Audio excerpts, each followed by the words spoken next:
अस्सलाम वालेकुम, मैं हूं शेफ़ अफ़ज़ल और आज मैं आपके साथ इफ्तार स्पेशल एक बहुत ही ज़बरदस्त मीठे की रेसिपी शेयर करूंगा। ये दोस्तों इतना आसान मीठा है ना कि अगर आप बिगनर भी हैं, आपने पहले कभी इस तरह की कोई मीठी डिश नहीं बनाई, तो फिर भी आप इस रेसिपी को परफेक्ट बना सकेंगे। और इतना मज़ेदार दोस्तों ये बनेगा कि इंशाल्लाह जब भी आप ये रेसिपी ट्राई करेंगे, और मुझे यकीन है कि आप इस वीडियो को देखने के बाद इस रेसिपी को ज़रूर ट्राई करेंगे, तो जब भी आप इसको बनाएंगे इंशाल्लाह आपका दिल खुश हो जाएगा। इतना ज़बरदस्त रेसिपी है। और दोस्तों आप लोगों से एक ही मैं रिक्वेस्ट करूंगा कि इस रेसिपी को एज़ इट इज़ आपने फॉलो करना है। इसके अंदर जो जो चीज़ें मैं आपको बताऊंगा, वैसे कोई ज़्यादा चीज़ें इसमें हम नहीं लेंगे, मगर जो चीज़ें मैं इसके अंदर आपको बताऊंगा आपने वही लेनी है, उसी हिसाब से लेनी है। और जिस जिस स्टेप के अंदर मैं आपको बताऊंगा, आपने चीनी का इसमें कब इस्तेमाल करना है, फ्रूट्स का कब इस्तेमाल करना है, तमाम चीज़ें आपने उसी स्टेप पे इसमें ऐड करनी है। तो इंशाल्लाह ये इतना ज़बरदस्त आपका मीठा बनेगा कि आपके दिल से दुआएं निकलने वाली हैं ये रेसिपी बनाकर। तो फिर बिना टाइम ज़ाय किए चलते हैं इस ज़बरदस्त रेसिपी की तरफ और इसको बनाना स्टार्ट करते हैं। बिस्मिल्लाहिर्रहमानिर्रहीम। तो सबसे पहले 3 चम्मच मैं ले रहा हूँ वनीला कस्टर्ड पाउडर के, और ये आपको मार्केट में आसानी से मिल जाता है, किसी भी कंपनी का आप ले लें। और तकरीबन आधे कप दूध के साथ इसको अच्छी तरह से हल कर लेंगे। इसके अंदर गुठलियाँ वगैरह नहीं होनी चाहिए, बस इतना आप इसको अच्छी तरह से मिक्स कर लें कि इसकी जो गुठलियाँ हैं ये ख़त्म हो जाए। तो दूध के अंदर इसको मैंने अच्छी तरह से मिक्स कर लिया है। इसको करते हैं दोस्तों साइड पर और चलते हैं अगले स्टेप की तरफ। तो ये कढ़ाई मैंने रखी है चूल्हे के ऊपर और 1 लीटर दूध इस कढ़ाई के अंदर मैं शामिल कर रहा हूँ। तो ये कुल टोटल मैंने 1 लीटर दूध ही लिया था, जिसके अंदर से आधे कप दूध निकाल के उसके अंदर कस्टर्ड मैंने हल करके रख लिया है, जो अभी आपको दिखा भी दिया था। तो दूध को दोस्तों सबसे पहले एक उबाल दिला लेना है। जैसे इसके अंदर एक उबाल आ जाएगा, आधा कप आपने चीनी इसमें ऐड कर देनी है और मिक्स करने के बाद चीनी को चेक कर लेना है। तो अगर कम लगे चीनी तो थोड़ी सी चीनी और ऐड कर लें, जैसे मैं भी कर रहा हूँ। आधे कप से भी कम यानी कि 2 से 3 चम्मच चीनी इसके अंदर मैंने और शामिल की है। पहले आपने आधा कप चीनी लेनी है, चेक करना है, हल्का सा मीठा इसमें तेज़ होना चाहिए। अगर मीठा कम लगे तो फिर आप 2-3 चम्मच चीनी के और ऐड कर सकते हैं, जैसे मैंने बाद में की है। तो बताने का मकसद आपको ये था कि एक ही साथ आपने ज़्यादा सारी चीनी नहीं डाल देनी, ऐसा ना हो कि मीठा बहुत ज़्यादा इसमें तेज़ हो जाए। तो 2 से 3 मिनट तक इस दूध को पकाएंगे, ताकि दूध के अंदर जो थोड़ा बहुत पानी होता है वो थोड़ा सा खुश्क हो जाए, जिसकी वजह से कस्टर्ड का जो टेस्ट है ना ये अच्छा आएगा और कस्टर्ड आपका थिक भी जल्दी हो जाएगा। तो 2 से 3 मिनट इसको पकने देते हैं। जैसे ही दोस्तों दूध को 2 से 3 मिनट पकाया, उसके बाद इसके अंदर कस्टर्ड ऐड कर देना है। अच्छा, कस्टर्ड जब आपने इसमें डालना है, उस वक्त आंच को आपने कम कर देना है, ताकि इसके अंदर गुठलियाँ ना बने। अगर आंच नीचे तेज़ होगी फिर गुठलियाँ बन जाएंगी और फ़ौरन से ही आपने इसके अंदर इस तरह से चम्मच चलाना है। तो ये देखिए मैंने इसमें जब कस्टर्ड डाल दिया, तो अब मुझे ये लग रहा है कि इसके अंदर कस्टर्ड कम है, क्योंकि ये अभी थिक नहीं हुआ। तो मैं क्या करूँगा, 1 चम्मच के करीब इसके अंदर कस्टर्ड पाउडर और पानी के अंदर हल करके इसमें डाल दूँगा। क्योंकि दोस्तों अगर कस्टर्ड पाउडर कम होगा तो आप इसके अंदर और डाल सकते हैं। अगर शुरू में ही आप इसके अंदर ज़्यादा सारा कस्टर्ड डाल देंगे तो उससे होगा ये कि ये बहुत ज़्यादा सख्त हो जाएगा और इसके अंदर जो कस्टर्ड का कच्चापन है ना वो भी आएगा। क्योंकि जब आप इसमें कस्टर्ड ज़्यादा डाल देंगे फिर आप इसको ज़्यादा देर तक पका भी नहीं सकते, फ़ौरन से ही आपको इसको चूल्हे से नीचे उतारना पड़ेगा। तो 1 चम्मच मैंने इसके अंदर कस्टर्ड पाउडर और ऐड कर दिया है पानी में हल करके।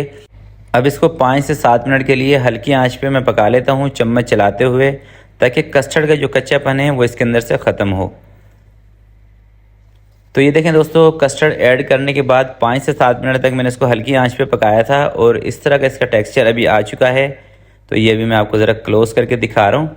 देखें इस तरह का। इससे ज़्यादा अगर आप पकाएंगे, ज़्यादा सख्त कर देंगे तो फिर ये ठंडा होने के बाद बहुत ज़्यादा सख्त हो जाएगा। इतना सख्त होगा कि आप इसके पीसीज बना सकेंगे। तो मैं बस अब इसका चूल्हा बंद करने लगा हूँ और इसको चूल्हे से उतार के नीचे रखता हूँ। और चूल्हे से दोस्तों नीचे उतारने के बाद भी आपने इसको छोड़ना नहीं है, थोड़ी सी देर हिलाना है, इसके अंदर चम्मच चलाना है ताकि ये जल्दी ठंडा हो जाए।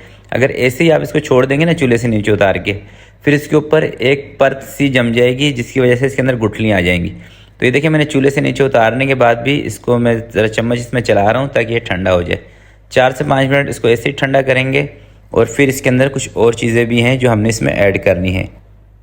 तो जब तक दोस्तों कस्टर्ड ठंडा हो रहा है तब तक फ्रूट की कटिंग कर लेते हैं। देखिए मैंने 2 चीकू लिए हैं, 2 केले, 4 स्ट्रॉबेरी और 1 अदद सेब। तो इनकी बारीक बारीक कटिंग कर लेते हैं। मोटा फ्रूट आपने इसमें कटिंग करके नहीं लेना। तो ये देखें दोस्तों, कस्टर्ड इस वक्त बिल्कुल ठंडा हो गया है, रूम टेम्परेचर पर आ गया है। अगर आप गरम गरम कस्टर्ड के अंदर या नीम गरम कस्टर्ड के अंदर क्रीम ऐड करते हैं या फ्रूट शामिल कर देते हैं तो एक तो क्रीम भी इसमें फ़ौरन से मेल्ट हो जाएगी, दूसरा फ्रूट अपना पानी भी छोड़ देंगे और कलर भी छोड़ देंगे, जिसकी वजह से इसका जो कलर है वो सारा ख़राब हो जाएगा। तो इस चीज़ का आपने ख़ास ख्याल रखना है। जब तक कस्टर्ड बिल्कुल अच्छी तरह से ठंडा ना हो तब तक आपने इसके अंदर ना तो क्रीम ऐड करनी है और ना ही फ्रूट शामिल करना है, ठीक है। और इस तरह से आप इसको चलाते भी रहेंगे जब तक ये ठंडा ना हो, ताकि इसके अंदर गुठलियाँ ना बने। तो अब सबसे पहले इसके अंदर, क्योंकि ये बिल्कुल ठंडा हो गया है, मैंने फ्रूट भी काट लिए हैं दूसरी साइड पर। तो सबसे पहले इसके अंदर मैं शामिल करूँगा फ्रूट्स, जो कि देखें बारीक बारीक मैंने कटिंग कर लिए हैं। इसके अंदर वैसे थोड़े से बारीक ही फ्रूट अच्छे लगते हैं, ज़्यादा मोटे मोटे हों तो एक तो लुक वाइज भी अच्छे नहीं लगते और खाने में भी ज़्यादा मज़ा नहीं करते। और 200 ग्राम की मैं ले रहा हूँ क्रीम, आप कोई सी भी ले लें, मैं ऑल पर की ले रहा हूँ, आप मिल्क पैक या कोई सी भी टेट्रा पैक क्रीम जो आपकी कंट्री में, आपके इलाके में मिलती हो, वो आप इसके अंदर शामिल कर लें। और अब इसको अच्छी तरह से कर देंगे मिक्स। अच्छा, इसको मिक्स करने के बाद ना आपने इसका टेक्सचर को नोट करना है। अगर आपको लगे कि ये बहुत ज़्यादा सख्त हो रहा है तो आप इसके अंदर दूध भी शामिल कर सकते हैं। अच्छा दोस्तों, इसके अंदर एक और बात आपको बताता हूँ। जैसे मिसाल के तौर पे आपके घर पे कोई पार्टी है, दावत है, उसके अंदर आपको इसको बनाना है और आप चाहते हैं कि आप इसको पहले से बना के रख लें। अगर ऐसे आप इसको पूरा रेडी करके पहले से रख देंगे ना, तो क्योंकि फ्रूट अपना पानी छोड़ते हैं तो ये पतला हो जाएगा।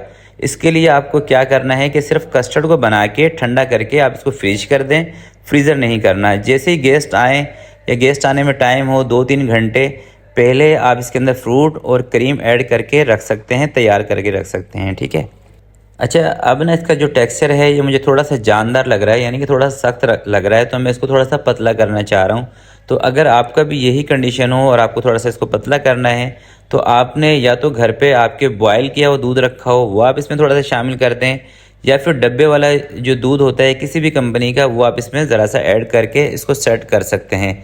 तो मैं भी थोड़ा सा इसके अंदर दूध भी शामिल करूँगा। तो थोड़ा सा इसके अंदर मैं डब्बे वाला दूध शामिल कर रहा हूँ, आधे कप से भी थोड़ा सा कम। और जहाँ मुझे लगेगा कि इसका जो टेक्सचर है ये मेरे मयार के मुताबिक आ गया तो मैं दूध इसमें और नहीं ऐड करूँगा।